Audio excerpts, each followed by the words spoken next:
Hello folks and welcome to the W Club Decanted podcast. Luke Crowley, Holland here. On this episode I was thrilled to be joined by Louise McGuane, founder of Irish Whiskey Bonder J.J Corry. It was terrific to catch up with Louise and talk about her journey in the whiskey industry, the story of J.J Corry, and discuss the past, present and future of Irish whiskey. The J.J Corry 9-year-old Powder Cortado cask and 9-year-old PX cask are available exclusively at the whisky shop right now. W Club Premium members can enjoy 10% off these expressions while stocks last, so get on it while you can. Enjoy the show.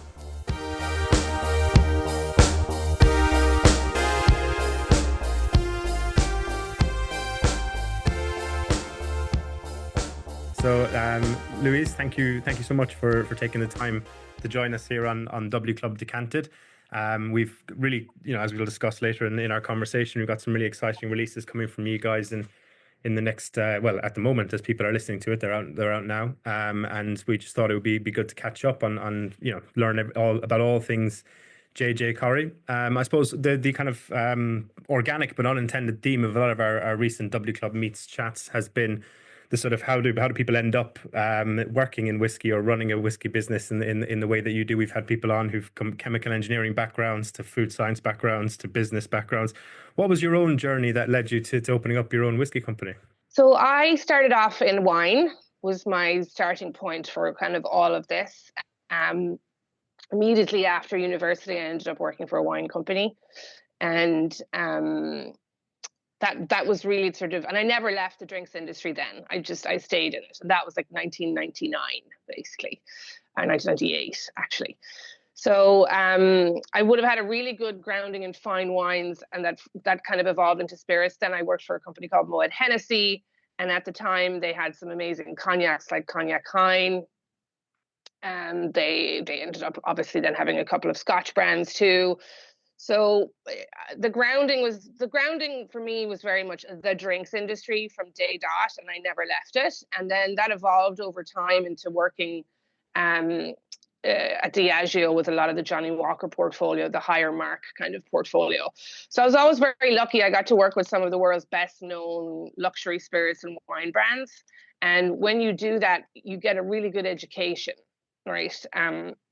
From an organoleptic kind of standpoint, because you at that level, when you're dealing in extremely expensive fine wines and spirits, you have to know their origin stories, you have to know the background, you have to know every teeny tiny detail. So I've sort of lived it really since I was in my very early 20s. I did that for about 20 years, working for the big multinationals, and everything that comes along with that. It's wonderful and it's terrible at the same time. Like I said, you get a great education, but working for a corporation is never fun, at its core, really.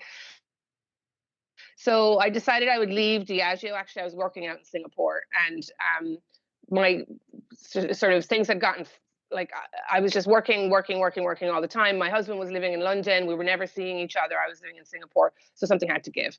So that was at a time when the Irish whiskey industry was really kind of beginning to have the nascent sort of signs of being reborn. And I decided, okay, I'll quit my job at Diageo and go back and set up an Irish whiskey company. At that time, there was only 3 distilleries on the island. There are now about 52, I think. And that was just about a decade ago. So it was good timing. And that's really what started me on the J.J Corry journey. Marvelous. So we're talking maybe 2012, 2013 kind of way, or? It was more like 2015, 2016. So maybe at the time Dingle was being built, Boan was being built. Like there was people, there was people coming online, all right, but there was nobody functioning and selling and had a brand or anything. Yeah. It was there wasn't that many of us at the time. It was an exciting time, actually. No, I imagine so. As you say, a lot of distilleries popped up around them, but you conversely, you're not a distillery, are you? And you don't describe yourselves as independent bottlers, but rather whiskey bonders. Can you tell our listeners a bit about that and how that works? Yeah, so the traditional sort of way of starting a whiskey company back then, a decade ago, and this would have applied to all categories, right? American and maybe the European countries that were starting to come into it as well. It was a grain to glass distillery.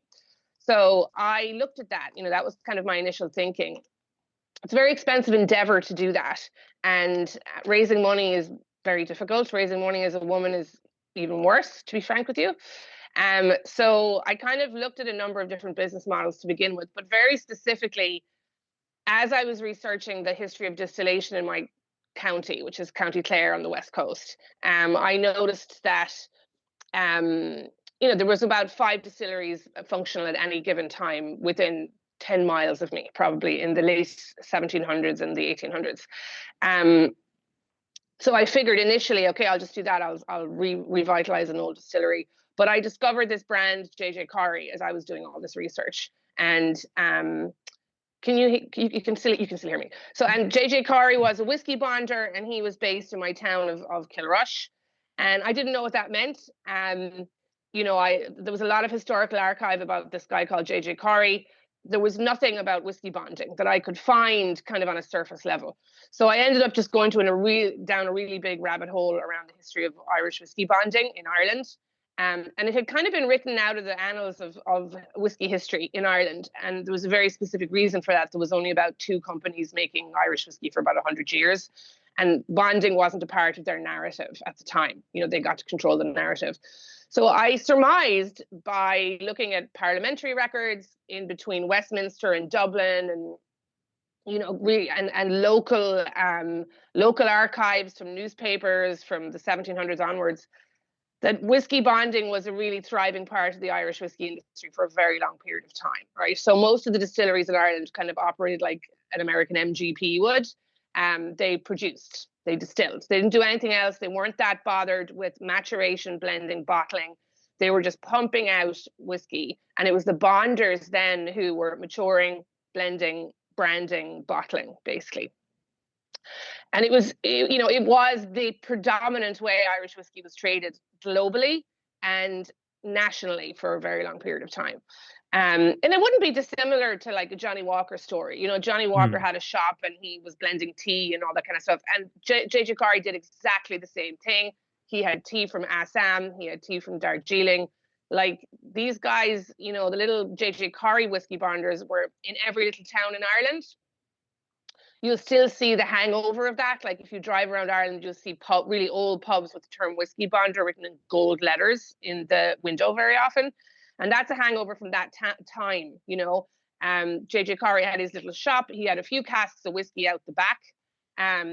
He probably no more than 5 or 10, Up in Dublin, they would have put those casks down in cellars, for example.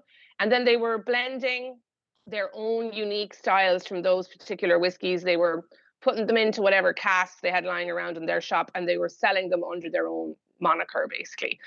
So it was a really important part of the Irish whiskey industry. So 10 years ago, I thought that was a much more interesting approach, right? Because we were very fortunate in Ireland. Like we're really the only whiskey making nation that nearly stopped making whiskey for a period of time. Like we had a real kind of break there for 80 odd years. And the new guys coming into the industry, we really had this opportunity to respect tradition, but really kind of embrace change and, make whiskey for the modern kind of whiskey drinker and reflect a modern Ireland as well. To be honest with you, I think that's important. So I figured, okay, if I do this, it's a good idea. I don't have to build a distillery. I wasn't looking forward to that anyway, and I'm glad I don't have one right now, I can tell you. And B, it's a very important part of the fabric of Irish whiskey and its history. And if I can bring that back, how interesting and how cool is that? Like you get a once in a lifetime opportunity in your career to be a part of the rebirth of a whole industry and then to do something meaningful for it. I thought that would be important. So I decided to do that. And it was a bad idea at the time because there was only 3 distilleries and one of them wouldn't sell to me. So in theory, if the resurgence hadn't happened, I would just be blending Cooley and Bushmill stock forever. Like I wouldn't have been blending it because Middleton won't sell you anything back then anyway. So it's now a great idea because there's 52 distilleries and I have stocks from not all of them, but yet anyway, by any stretch of the imagination. But I have really varied stocks from a whole cross section of really interesting new Irish distilleries and of course the legacy distilleries as well. So I feel like it was, again, the timing was good. It continues to be good, and the aim is to have the widest library of Irish whiskey flavors that exists. I think we do today. I don't think anybody else has as variety as us, but we're going to continue to build out that kind of library so that we can blend really interesting J.J. Corry whiskies. Yeah, no, it's fascinating, and it is like, as you say, from the kind of early or late 19th century to the start of the 20th century, you start to see that vertical integration within the Irish whiskey, where everything's being bought in house, from bottling to controlling your brand, and the kind of, I think it's apt in sort of today's age with the growth in Irish whiskey that you're kind of doing the opposite, and it never really died out in Scotch to the same way it did in Irish whiskey. I suppose I'm thinking of like G&M or the, as you mentioned, Johnny Walker, which obviously it's all in house in terms of Diageo, but it's sourced from across dozens of distilleries. So no, I think it's really fascinating, and that ambition to have the largest whiskey collection or whiskey library of Irish whiskey is really cool. It's a real kind of unique opportunity that you're in when you're not tied to a kind of this kind of one type of whiskey. In that kind of vein, can you tell us what's the day in the life of a whiskey bonder involved in terms of bringing sourcing these products and bringing them to market? How does that process work? Is it very much a one woman show, or do you what's the team like at J.J. Corry? So the team isn't as big as I would like it to be. I can tell you, I could do it about six more people. But what I really enjoy about, so I played rugby when I was in college, university, right? And I was scrum half. And the reason that I really liked that particular position was that you could see everything that was going on the pitch, right? You were in the middle between the forwards and the backs, and you could really see the game, right? And what was happening. And that is exactly what it's like to be a whiskey bonder, would be, legitimately, because when you're operating a distillery, you have to be inward looking, right? You have got to be concentrating on what's going on inside your four walls on a daily basis, right? Because you have a particular distillery character or varietal character that you're trying to emulate and get right. So you're looking in you're inward looking all the time. As a whiskey bonder, it's completely the opposite, right? My job starts outside the gates. The first thing that I have to do is try to build relationships with whiskey distilleries across the island, and the mad cast of characters, of course, that is attracted to making whiskey. So you have to go out and convince people, particularly in the early days. Like, nobody wants to sell you liquids, because why would they? Perhaps the most glaring difference between the Scotch whiskey industry and the Irish whiskey industry is this time lag that we have, right? You guys, or Scotland, trades whiskey amongst themselves very as a matter of course, right?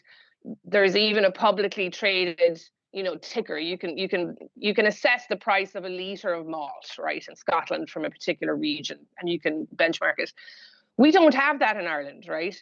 Middleton certainly was selling to Bushmills and vice versa, but that was it. There was no other trade, internal whiskey trade going on until I came along, right? Yeah.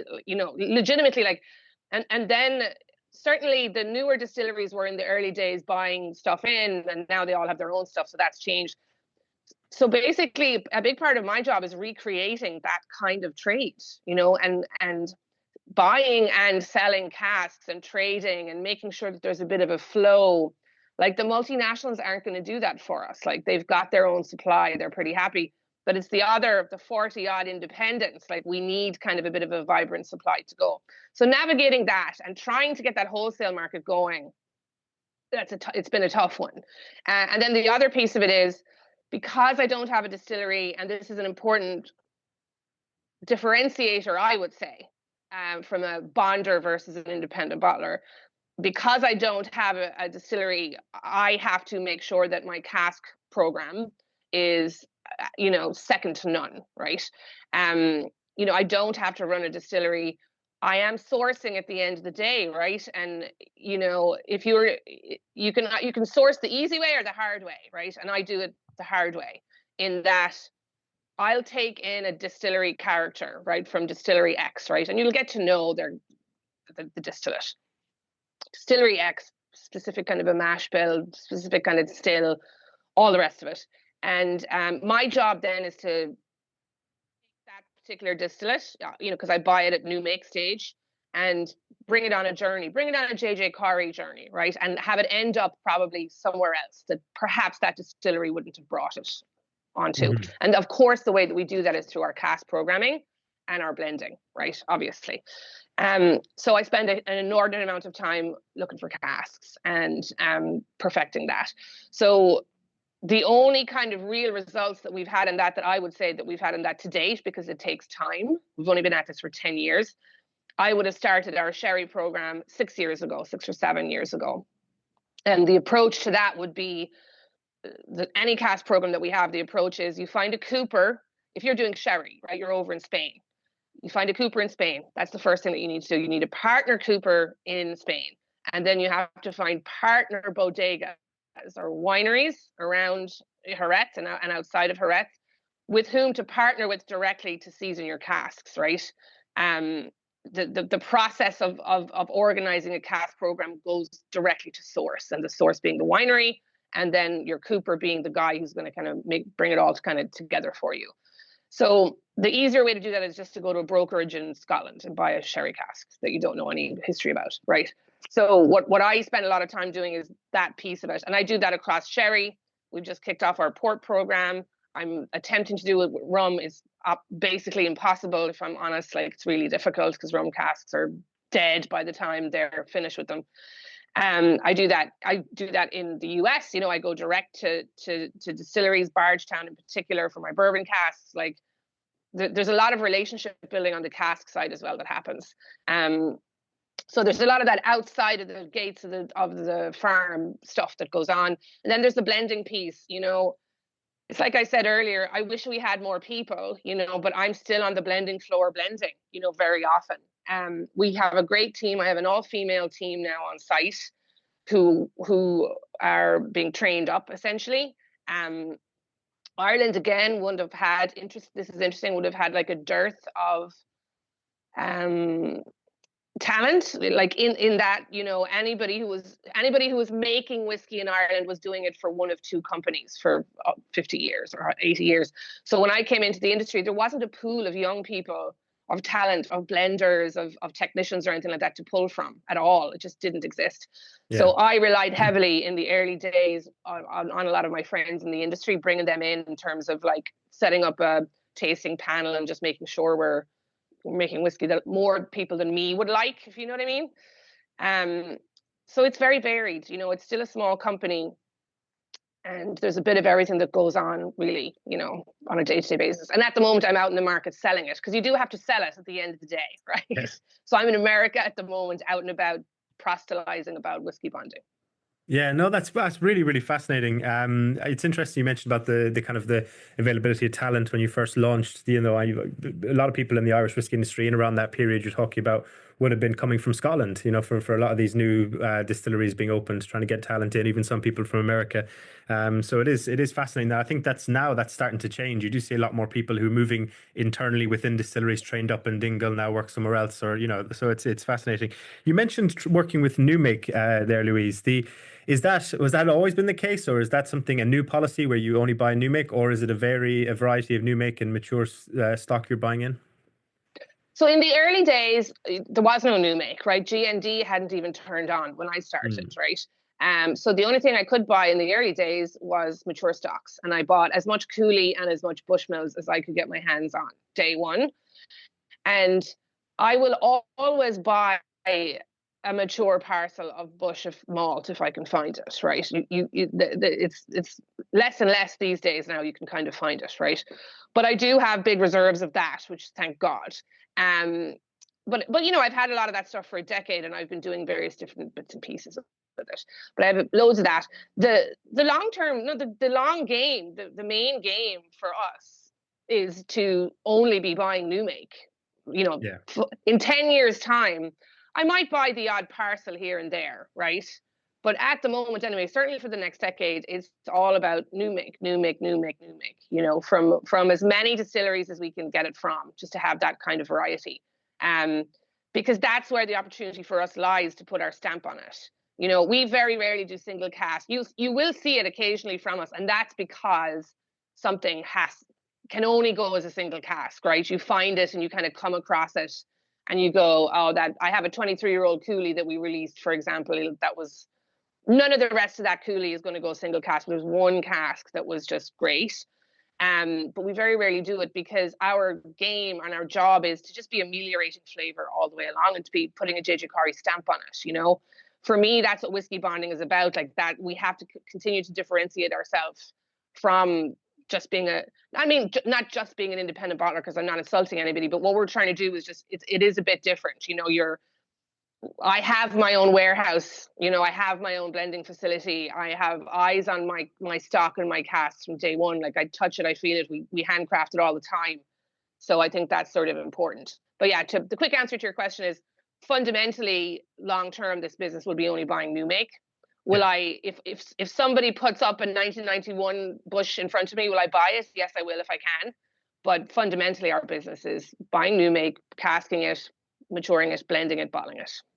No, brilliant. In terms of, you mentioned J.J Corry being an old brand local to where you were in County Clare.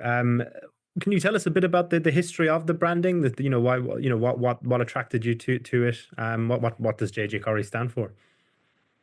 Yeah, I think it was just the localness of it. You know, there's a lovely term these days, sense of place around whiskey, which I go all in on, because you know, I grew up in that area. You know, I left when I was 19, admittedly, but like I grew up on that farm in that place, and there's a real sense of grounding and kind of roots there. So I knew I wanted to do something that kind of expressed that we're from County Clare, right? So again, we don't have regionality in Irish whiskey yet.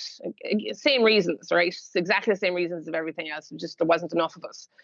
But I think you're kind of starting to see that emerge a little bit, perhaps not stylistically just yet, right? Give it 20 years, I would say, and you might get to that point. But at the moment, stylistically, you know, we're on the west coast of Ireland. We're along this area called the Wild Atlantic Way, and it's just this beautiful area in Ireland. And it's very different to Dublin, right? Dublin is a whiz-bang European city, right?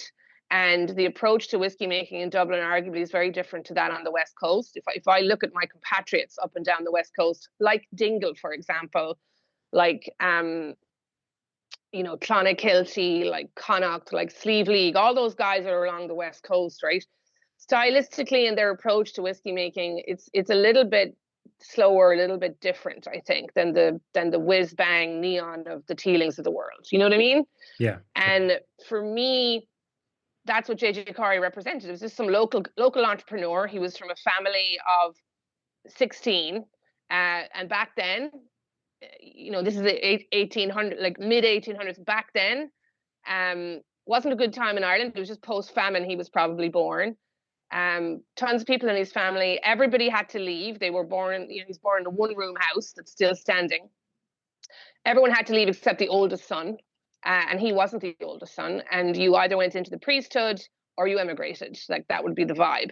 And he didn't emigrate. He stuck around and he became an auctioneer to begin with. And he obviously did very well in that somehow. And then he ended up setting up his little shop, the J.J Corry shop. And it was a real focus for the community. You know, he had the first telegram machine in the town. So if you wanted to send a telegram to America to your, say somebody had died or somebody got married, you went to J.J Corry's shop. He invented a bicycle. You know, cycling back then was like extremely modern thing to do. It was like having a Tesla. And he invented his own bicycle, and he was the head of the bicycling club. And he was an interesting guy. Like he sold rum from the Caribbean. Ireland in that time period, this is unbelievable, but Ireland at that time period was the world's #1 consumer of rum, randomly. Per capita, I presume. Yeah, I mean, yeah, it's because we were getting all of these ships coming in from the Caribbean. They would be stopping off, you know, and we developed a real taste for it, apparently. And he sold that, and he had Bordeaux wines, he had sherries, he had port. Like, you know, he had like tea. He was blending tea. He was a real kind of international looking kind of guy in a town in the middle of nowhere in the 1800s in rural Ireland, you know. And I thought that's really cool. And I remember in the early days of the business going, because it is not fun or easy to set up a whiskey business, right? It's a stressful thing to do. Any business is super stressful. Day one when you're on your own. But I always just used to think like, look, this guy did this in the 1890s. I can do this. Surely to God, like I've got Google, I can figure this out. I can make it happen.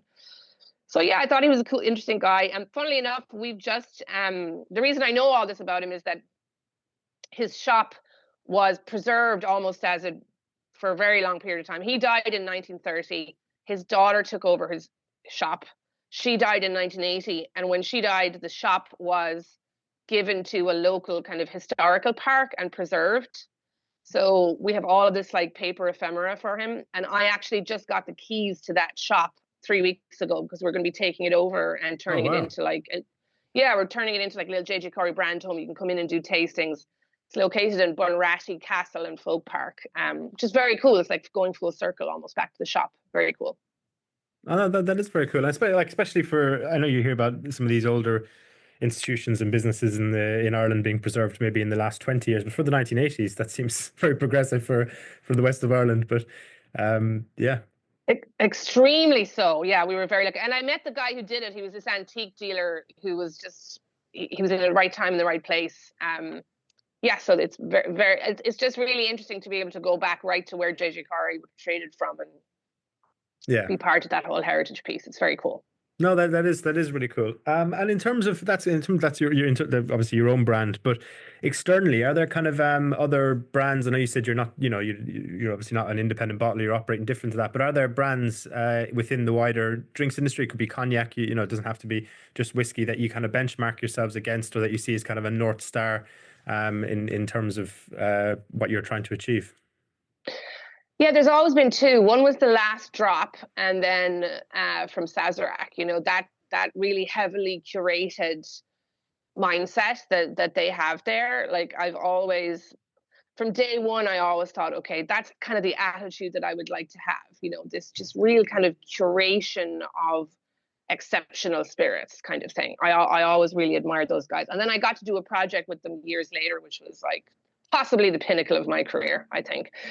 And then again, in the early days as well, of course, I'd always looked at John Glazer's Compass Box, very early on, the ethos behind that and the elevation of the art of the blend and doing interesting things.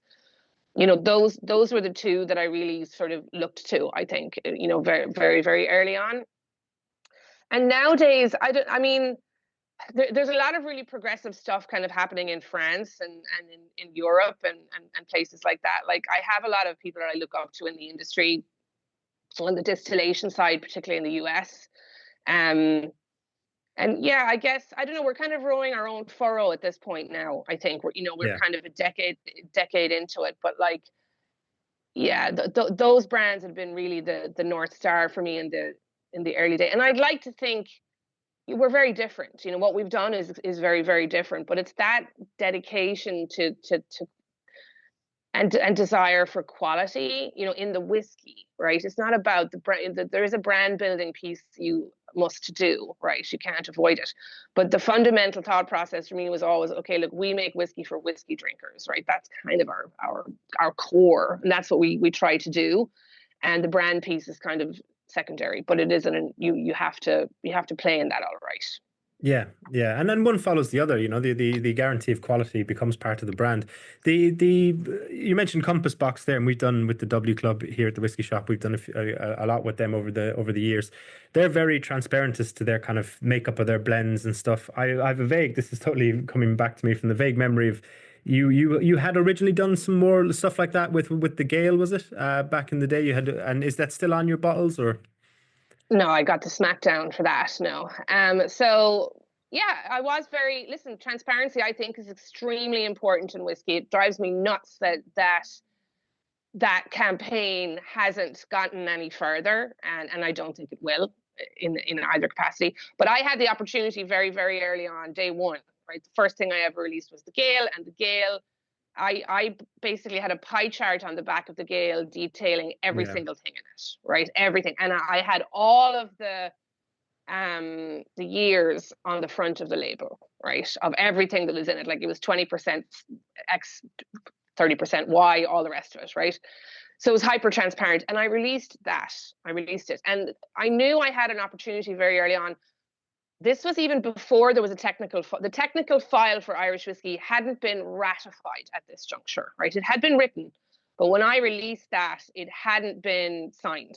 Mm-hmm. So I felt like there was a little bit of leeway, and I kind of wanted to make a point, right? And I wanted to go, we have an opportunity here in Irish whiskey now to be transparent. We can be the category that allows for full transparency rather than only allows for the oldest whiskey in the bottle kind of thing.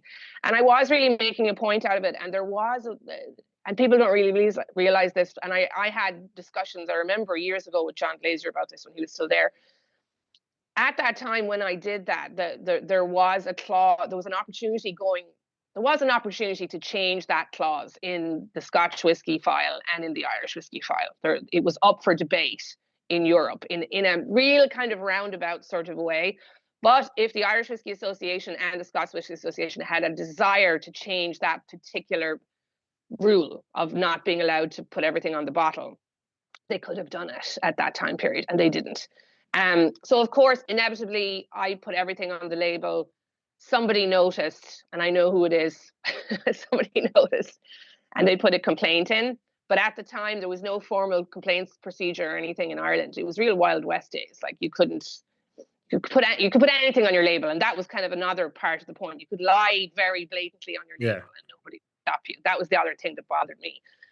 And it arguably would have been kind of the beginning of like label regulation in Ireland, which is now completely out of control, by the way. We kind of shot ourselves in the foot there by making a point of trying to be transparent. But yeah, I was very transparent, and I still am, right? So I had to take it all off the label because you just get the smackdown. They'll destroy your product and everything. They go pretty hard on it. But I'm very transparent. Like I'll tell you what's in the bottle if I can, and 99% of the time I can. I've never signed a contract with anybody, I don't think, that where I can't use their name. I might not be able to put it on the bottle, but I can certainly do it on social media and tell you about it and all the rest of it. So I continue to be a huge believer in transparency. And Irish whiskey's gotten a lot better. You can't blatantly lie on your label anymore, pretty much, right? Yeah, because I mean, I remember back, the old Cooley releases that would say pure pot still, single malt, and all this kind of random just collection of words on the label. It was like, it really was the Wild West, as you say, back in the day. But when you say, they or them, what association or authority is policing this? The Department of Agriculture. Right. Yeah, but the Department of Agriculture just basically they kind of just listen to the Irish Whiskey Association, which is basically the Scotch Whiskey Association. Like it's the same companies. It's the big companies that would control that organization. It's exactly the same crew. Yeah. It's the same multinationals. So so the department, regulation is a good and a bad thing. And I think again, it's growing pains of Irish whiskey, I would say, right? So at the moment we had no regulation to begin with, and now we have over-regulation. So it can be very difficult trying to get a label through, and it's difficult. Like it's a difficult time period currently in label regulation in Ireland, and something will have to give. Something will have to kind of shake out of that, but. Yeah, it's very technical. I don't want to. It's a massive technical issue, but like, it's one of those things that you don't expect when you have a whiskey company that you're fighting on all angles. You're just trying to make whiskey, right? You just want to make good whiskey, and then you end up fighting on a lot of angles that you didn't think you'd end up fighting, with various different governmental bodies and things like that. It's a very heavily regulated industry, I would say. Yeah, and I mean the irony when the Gale first came out, it was, as you said, there was only like 3 serious distilleries on the island. So it's not like now maybe you could be a bit more. Oh, I wonder where this double distilled single malt came from. But back then, there was only one suspect. But yeah, even now, anything older than 10 years old, it comes from one of 2 places, right? It's Cooley or Bushmills, like that's it, right? Maybe in the case of one other brand, it might be Middleton, but like, it's even now, like we have another decade to go before it'll be really hard to pinpoint stuff, I think. Yeah. Yeah, no, that's totally true. And around that time that the Gale came out, I remember back when I was working for Celtic Whiskey, there was you had some articles or blogs online about your experience as a woman working in the drinks industry. I remember some people discussing them at the time. And then last year for International Women's Day, you did a collaboration with Jennifer Nickerson from the Tipperary distillery, which is about female representation in the industry. In terms of everything we've discussed thus far, how does you mentioned already that you're an all-female team at the moment.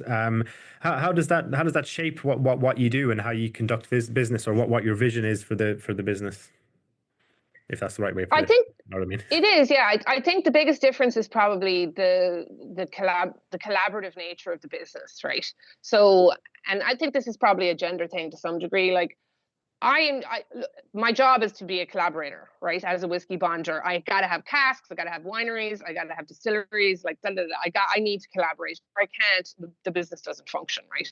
And so for me, we're a pretty open.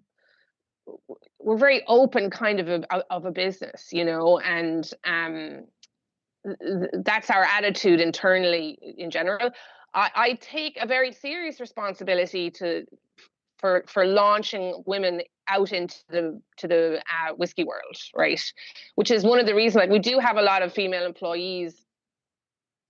We're equal opportunity, of course, but like, I really do get a kick out of bringing women through the production side of things, because there aren't a lot of them out there. And, there's kind of a reason for that. It can be a bit of an intimidating space to go into. And historically, it has been just a lot of men working on the production floor, that's just the way that it has been. Right. And anybody will know, like, it's fundamentally, as a young woman going into an all male environment, particularly on a production floor, that's tough going. Right. And, it's the same kind of reason that you'll very often have, women in whiskey groups, like, that only have women in them, because it's much easier to just put your hand up and ask a question and not be judged by it if you're in a room of all women as opposed to all men, right? Because there's just different kind of ego things going on in a room of all male kind of whiskey enthusiasts. It's just a fundamentally different place. So I take great pride in launching women out. Like, I know they're young, we'll bring them through the whole J.J Corry system, and then hopefully they'll go off and they'll work in a distillery or something somewhere and add, and have more female representation in the business. So I think it's that, like, we just collaborate a lot more. I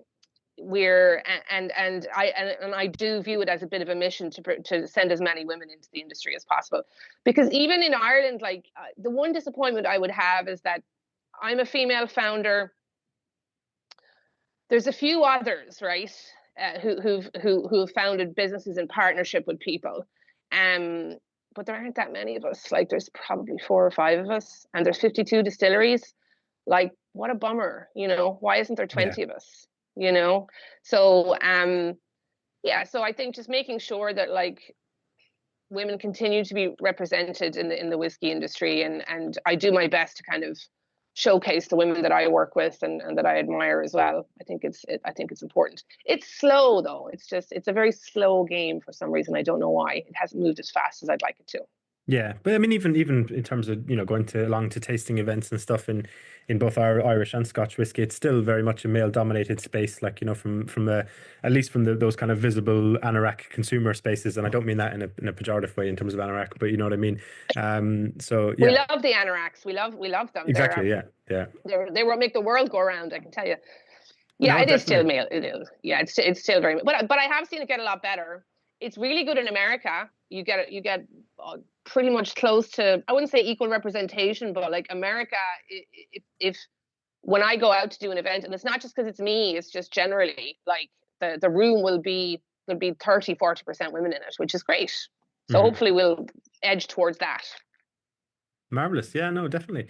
And you mentioned, obviously, I was going to ask you now at this point about what it's been like going through this, having a business through this explosion in Irish whiskey, this kind of this unprecedented growth we've had for the last 10 years. But I think you've kind of touched on that already. But what I will ask is, and you've also slightly touched on this, but not as much, the things have kind of slowed down recently, not just in Irish whiskey, but in whiskey in general over the last kind of 6 to 18 months, I suppose. And we see news, as we're at the time of recording just recently, that Middleton are pausing production and stuff. What do you think of the current state of Irish whiskey? How do you feel hopeful for the future, or what, do you think this is just a natural thing and we're still in a much better position than we were when we started? Or yeah, well, in general, how do you think of Irish whiskey? What position? What's it? How do I phrase this? Sorry, I'm tongue-tied here. Yeah, well, what's your outlook on Irish whiskey as from this point of view in 2025? So I think you have to contextualize it in whiskey as a whole, right? Whiskey is cyclical. It has been cyclical for 200 years, however many years you want to go back, right? Um, Distilleries open, they flake it, right? They make a load of whiskey and then they mothball for a period of time, and then they reopen and then they mothball. Bruichladdich being a good example of that, right? That was mothballed until Rainier opened it again. And that's the cycle, right? And we're in the cycle now. Nobody in Irish whiskey, other than the legacy brands, have ever had a headwind. None of us, not a single distillery. All we've ever heard is double-digit growth year on year, boom, boom, boom, boom, boom, et cetera, et cetera. And now we have a headwind, right? It's a very normal period of time in the whiskey industry whereby we're at the kind of down bit of the roller coaster this time, right? And we'll be going back up again. But right now we're on the way down, and we all just need to hold on, okay, and stop panicking about it. What that's it. Like, that's the reality of it. And there's kind of there tends to be media panic about it, right? So people go, oh my God, Middleton has paused production for 3 months, right? They're not shutting the thing down for like 2 years, okay? And by the way, they have plenty of stock out the back. They'll be fine, right? But they're obviously doing that because we're in the cycle, right? And they can see it coming, so they're hedging their bets here a bit. And everybody else needs to do the same thing. We all just need to go, okay, right, lads, it's not going to be as easy as it was for the last decade. We're in a rough couple of years ahead of us. Just hang on in there, keep making really good whiskey, and we'll come out the back end of it. So I think we're in a great position. I think we're in this kind of down cycle. Remember the kind of growth that we had from 3 to 52 distilleries. We're going to lose some. That's natural. You lose. Every country everywhere loses a few distilleries a year. Nobody's completely safe, like, unless you're a big boy, right? So I think it's just a pretty natural state. We'll come out the end of it. We might lose a few, but we're still going to have 50 odds or 40 something odd distilleries. And my opinion is that the country can probably handle about 80 distilleries. We're at 52 now, right? Yeah, I reckon we could do 80. Now, some of them will be minuscule, but it doesn't matter. Like, you're just looking at, like, I don't think we have a distillery in every county yet, for example, right? I don't think there's room there. So I reckon in 20 odd years' time, we'll go through this cycle, come out the other end of it, might lose a few, but then we'll gain a few. Like, the good news is distilling is back in Ireland. It was gone. Like, people do not understand the gravity of how close we came to losing any form of distilling heritage. There wasn't a single Irish company that owned a distillery in Ireland until like the last decade or so, or whatever, since John Teeling came around, I suppose. But like, we're in a good place. I am very confident for the future. Tough times ahead, but we just have to hang on and get through it. Yeah, and I suppose in terms of predicting for the future, it's an ambitious but bold, I suppose. Well, I mean, a statement I love in terms of the fact that Ireland could take 80 distilleries. We do see in these cyclical sort of phases that whiskey goes through. You mentioned Bruichladdich there. I suppose the period of the fallow period of the 80s after the oil crisis that kind of closed a lot of Scottish distilleries, or mothballed them at least, and some of them never reopened. The trend that emerged out of that was this explosion in kind of an interest in single malts. Like, we see them as ubiquitous now, but they're really in terms of their value in the market, or their importance that whiskey drinkers place in them. It's a modern phenomenon, really. And you see this explosion in bourbon then from the 90s onwards. If we're going through one of these lulls now, did you think there's going to be any changes to how we produce or what we consume coming out of it? Is there any predictions from that side of things? I don't know. It's so set in stone, the malt thing. Like, I think it'd be a bit of a miracle if suddenly everybody started drinking pot still, Um, it's a good question. I just think we've been so entrenched, like the whiskey market in general has been so entrenched with the superiority of malt for so long. I don't see it going away. And you look now at America, who now have their own single malt, by the way, officially. That's just an indicator of like just how entrenched that psyche is with people and the value that people place on it. So it's a very good question, and it's possibly too early to answer it. I know there's a lot of peated Irish malt out there that hasn't gone anywhere, right? There's a lot of it out there. There's one distillery in particular there's a couple actually who are just doing that and nothing else. And we haven't really seen it come to fruition. The same, I would say, with pot still, again, there's one or two distilleries just making that. And we haven't really seen it as a subcategory explode yet.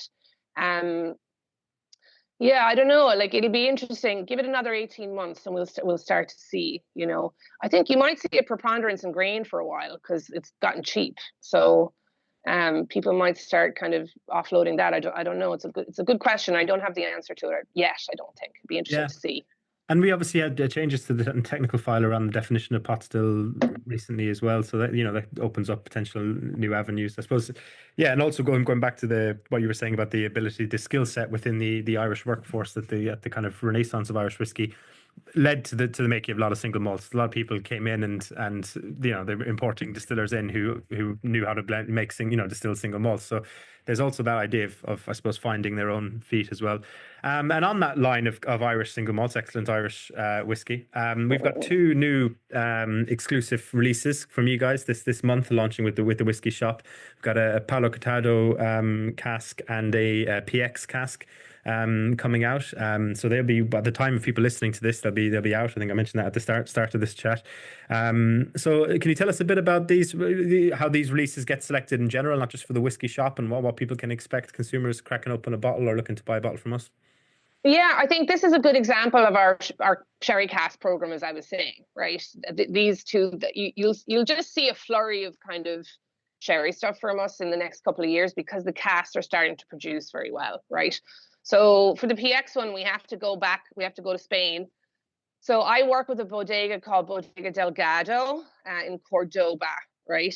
And they're this amazing bodega, well worth a visit if you're ever in Cordoba, by the way. Founded in the 1700s. They've got 88 family members on their board, right? Wow. Yeah, so you'll never see a bottle exported because they can't get anything done. They can't agree on anything. But they have a PX called Dulce, right? And now, depending on how sweet you like things, right? I find it very difficult to drink as a wine. It'll make your teeth fall out nearly. It is one of the heaviest fortified or sugared PXs on the planet, right? It has some of the highest sugar content. So as a dessert wine, it will blow your mind. But as a seasoning for a cask, it's wonderful, right? Because it is extremely high, viscous kind of sugar content, right? So that is the PX that was formerly in that, and it was a hogshead. I want to say it was a hogshead. That our Cooper would have made for me from French oak, I think. It would have been seasoned for about 18 months in their particular bodega, and then that stock would have been in there for at least 18 months to 2 years, basically, finishing away. So it's a really good expression then of a PX. It's everything that you kind of want out of it. It's jammy, it's viscousy, really just big sort of blackberry kind of cobbler sort of flavors going on to it. It's not a sherry bomb per se. There's still a nice delicacy there to it. Like I personally love the odd accidental sherry bomb that we make. Like sometimes we leave stuff in too long and it just goes into a bomb situation. But this is a little bit more subtle, basically. So that's the PX, and then the Palo. I've really enjoyed playing with, and that's the best term to use, I think, playing with the lesser used sherries, right? So the Finos of the world, the Palos, and the Amontillados, like the sherry when it's kind of at its very early maturation stage. When it's at that stage, it has these lovely kind of floral characteristics to it, is the best way to describe it. The Palo always, I feel, has a bit of salinity going on, like, and maybe I'm kidding myself, but like I always do feel that like you get a little bit of that sort of salinity quality and lovely kind of jazz. Yeah. And lovely sort of jasmine, kind of floral notes as well, I think, to it. So it's a very different animal. And what I like about these two is that they're both great expressions of sherry finishes, but they're in two different planets completely. The PX you're going to be more familiar with, but the Palo has layers and layers, of what I can only describe as sort of delicacy to it. And again, it would have spent the same amount of time in cask, both in terms of seasoning and in terms of finishing. So yeah, they're really good representations of what we're about at the moment, to be frank with you. That attention to detail on the cask side, working with those bodegas and things like that, and then matching spirit to cask and seeing where it goes. These are two really good expressions of that, I think. Yeah, no, it sounds very exciting. And yeah, two ends of the sherry spectrum for the sherry lovers. Brilliant. Well, listen, we normally at this stage, because I've had you on for about 50 minutes now, Louise, so I'm conscious of the time. But we ask all of our guests sort of kind of four or so questions to finish every podcast. So these are the four for you. So in terms of your J.J Corry, maybe if you want to narrow it down, we could either talk about the exclusive we just discussed, or just keep it with the Gale for simplicity, because I know you've got a lot within the range and lots of ones you've done over the years. But do you have a food pairing you like to enjoy with the J.J Corry? Yeah, so we're based on the west coast of Ireland, right? And so we eat a lot of seafood. So certainly with the Gale and with the Hansen in particular, anything, as they say, raw bar. So anything like shrimp and oysters and lobster and anything like that works really, really well. Those would be sort of the two key things. I think with the Gale, hickory smoked barbecue works very well. We've discovered, funnily enough, yeah, we've discovered that actually is quite delicious. But then after that, it's like, it legitimately is seafood. And I think we spend a lot of time with food pairings and our whiskeys, because we drink it. We at home, like we tend to drink it with meals and stuff like that. So we spend a good chunk of time thinking about that. But I would always recommend seafood. Marvelous. And in terms of if you're not drinking it neat, if a particular serve or cocktail, you put the J.J Corry in, or let's stick with the Gale for now. Oh God, I never. Yeah, the Gale. Never mix the Gale. No? I don't do. I've had it. I don't, because it doesn't work well with a lot of traditional stuff like ginger ale and things like that. It's just not good. But I love a whiskey, again, and sorry, but this is with the Hansen or other SKUs. Yeah. I love a New York whiskey sour with maple syrup. And a New York whiskey sour has either a sherry or a red wine float on top of it. Works really, really well. Like the Hansen is quite citrusy, so it works pretty well with that. And that in a highball with anything citrusy, again, like there's lovely citrusy notes in the Hansen, and the point is like they come through in the cocktail, right, rather than being masked. And then with the Gale, I've had some really mad, I can't, the mad mixology cocktails that you get at a hotel bar that are $50. I've had quite a few of those with the Gale. Couldn't tell you what was in them, because they're hyper complicated to make. But I tend to drink it neat most of the time, if I'm honest. No, that's fair enough. And you released the Hansen with the idea of mixing in mind, didn't you? Yeah, I did. It's a good release. Unfortunately, at the time of recording, we're not currently listing it. So, but it is. But that's maybe okay. that will change by the time people listen to this, or shortly. And now this is one of my favorite questions to ask. Is there a specific genre of music or artist you like to listen to when enjoying one of your own whiskies? So I'm a '90s girly, right? A little bit. So I'd be very. I had a grunge phase, I would say, and it's a good question because like some of the whiskeys that I have are kind of old, and I do have a bunch of 1991 Bushmills, and anytime I crack it out, like that was like a seminal year for music. Basically, there was some really good music kind of um released during that particular year, like Sinead O'Connor's Nothing Compares to You. There's a whole bunch of really interesting stuff.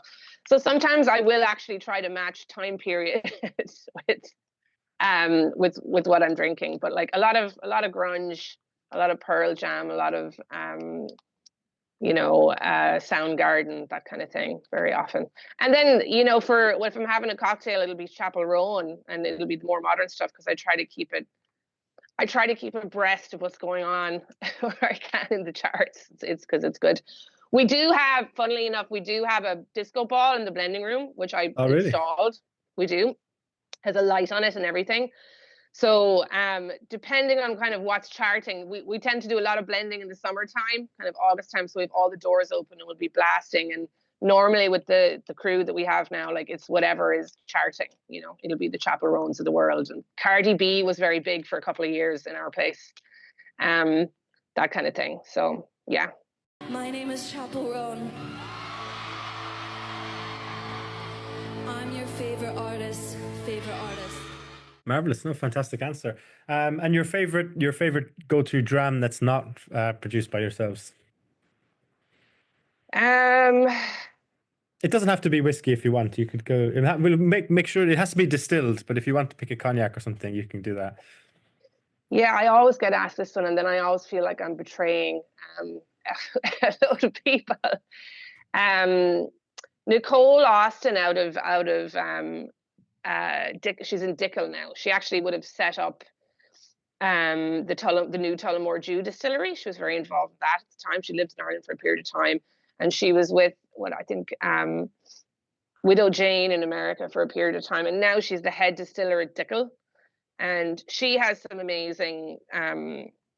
She has a secondary brand under Dickel, like some single cask stuff that she sort of pulls out. She pulls out this like really amazing kind of hyper aged bourbons and stuff like that are very difficult to kind of come by. So anything by Nicole is good. And I was really into Bardstown as well. I've done quite a few projects with Bardstown bourbon. Loved a lot of their stuff.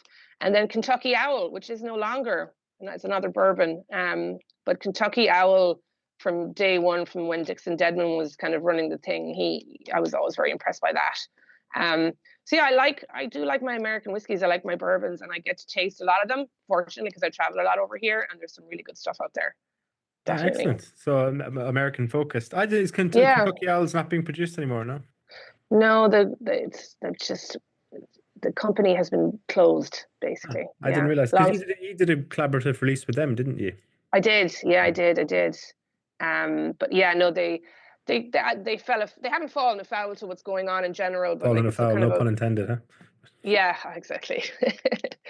But that was a great project to work on, and they had some really good stuff from kind of very early days onwards. Like they never lost their way, I would like to think. Marvelous. And final question, Louise, before you let you go. What's your first memory of drinking whiskey?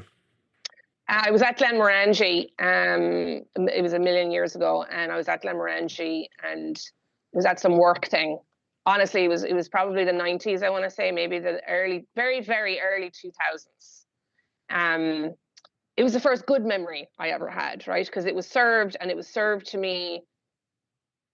We were just in the environs of Glenmorangie. It was very beautiful, and it was a moment. The sun was going down. I was with a lot of people that I liked, and it just clicked with me. It just clicked with me that okay, actually, I like this. Because any experience I would have had prior to that would have been negative. It would have been shooting it, and just viewing it as a shot. But this was a really positive, again, sense of place experience that grounded me. And I was like, okay, there's history in this glass. I'm drinking it. I'm part of this. It's a wonderful social occasion. And I got it. That's when I got it. And it would have been very early 2000s. Like, I don't know when exactly, but I've never forgotten that. That was my gateway glass. There's no doubt about it. Yeah, wow, brilliant. Well, excellent. Well, thank you so much for your time. And for anyone listening, do pick up one, two, or multiple of those of our new J.J Corry exclusives. And this is the third, I think. I mean, we did one previous and now these two. So hopefully we'll have lots more to come with you down the line. So thank you for your time, Louise. Yeah, thank you so much. I really enjoyed it. And thanks for all the support. And I hope everyone enjoys those whiskies. They're well worth a try. They're really good. Brilliant. Thank you. And we'll talk soon.